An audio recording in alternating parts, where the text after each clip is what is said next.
apsiginti, neleidom Rytui pasinaudoti jų stipriosiam pusėm ir susikrovėm solidžią persvarą, kurie pavyko išlaikyti. Kas buvo jūsų stipriausias? Manau, kad mūsų stiprai pusė buvo komanda, nes žaidėm kaip tikra komanda pagaliau ir kaip vienas kumštis, dėl to ir laimėjom. Pauliau, pirmoji pergalė turės reikšmės tolesnei eigai į finalą? Manau, kad turės, kaip sakant. Smagu namie laimėti, jeigu pralošė būtų blogiau. Dabar laimėjom, važiuojam su gerom nuotaikom. Džiugu, įsivežėm į priekį, šiek tiek ramiau.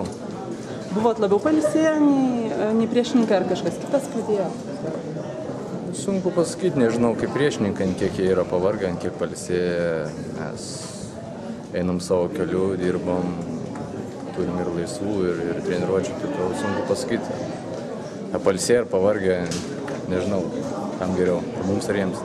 Kas svarbiausia šiandien pavyko, padėka pavyko tokį didelį skirtumą iškartus?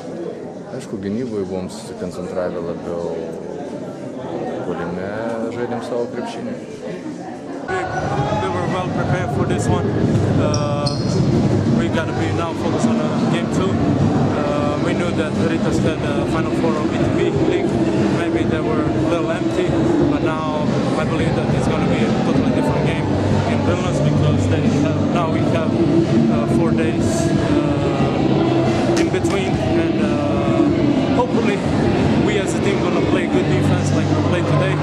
That we're going to share the ball and play as one fist, and that's the way to the title. We are closer. We need 2 more steps. They need 3, but we got to be focused on the